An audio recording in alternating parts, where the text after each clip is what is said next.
When I was looking for my first UX job, it only took me less than a month to go from searching to hired. Continue watching this video to find out exactly how I did that.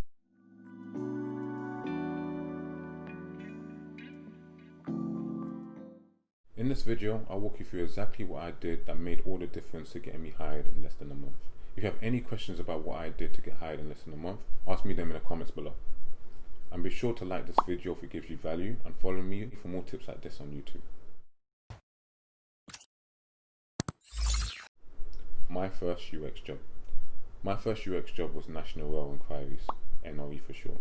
I was the company's first UX hire and was tasked with leading their UX activities for 2 years before I moved on. It was a great opportunity for me because I was looking for a huge stepping stone in my career. I had just graduated a few months before that role, and being the lead UX designer for the UK's leading train and ticket information provider is quite a gigantic step. The stars realigned for me with that role because before that I wanted a job that paid a high salary, around 60 to 90k a year. But having just graduated, I felt like I hadn't the experience read proof to demand those kinds of salaries. I knew I had a lot of skills that those roles required, thanks to running my own company, but I needed a way to prove that in the industry, and that's why National Rail was such an amazing starting role for me. Everyone in the UK uses their services at some point, so any work I could do there would be noticed and used by millions. The perfect way to generate that proof I needed for my next career step to demand higher salaries. And I did just that, earning them over 12 million plus in extra revenue for my UX work over the 2 years I was there. So I'll tell you what the secret sauce was for me. Build a case study portfolio. That's it. That was what allowed me to get hired so quickly, and here's why. No one else was doing it at the time, and most still don't do it now. It wasn't such a huge deal to be a UX designer and have a case study portfolio back then in 2017. UX in London was fairly new, and that allowed me to stay way ahead of the competition, but you can still benefit from doing it today.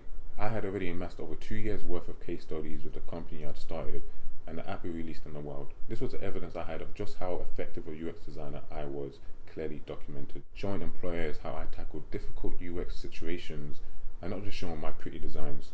Not sure what a case study is? Let me tell you. Case studies are stories about problems you faced, why you set out to solve them, what was the solution you produced, and how that solution solved or didn't solve the original problem.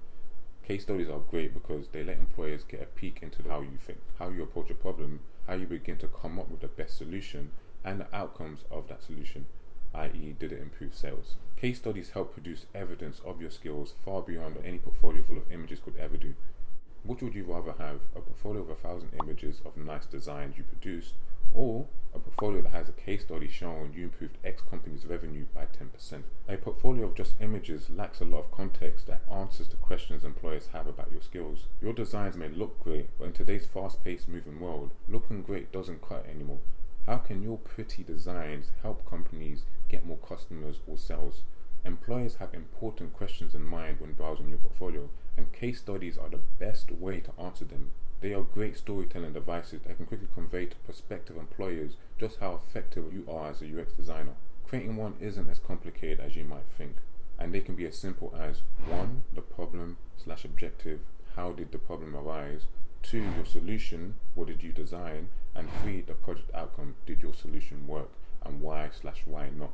My earlier case studies demonstrate how I reduced user drop-offs during onboarding, improved sales, and developed user satisfaction. Much stronger than just showing images of a few websites and apps I had designed, don't you think? Building case studies are becoming more and more often today, but what makes you stand out from the crowd is showing how you improved metrics for a business. Metrics can be what you did to increase usage of a particular page, how you got more button clicks, or how you made a low-selling product get more sales. Focus on providing evidence of what your designs did for the business or service. Don't get too bogged down on things that didn't work either. Those present a perfect opportunity to turn your failures into a lesson. Most of my earlier case studies were about things I did wrong, how I identified they were wrong, and what I did to rectify them because of that insight. Your failures are the best place for case studies because they show you're not perfect and you're not willing to let your failure hold you back.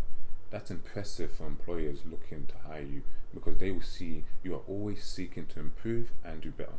Employers want to hire the best, and having a case study portfolio allows your best self to shine as a UX designer. So do yourself a favor and turn your projects into case studies. Here's a tip that I continue to use that makes it easier to create future case studies.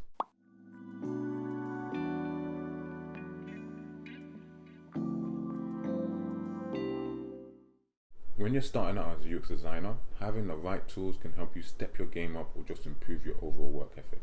Here are the best tools I've used over the years.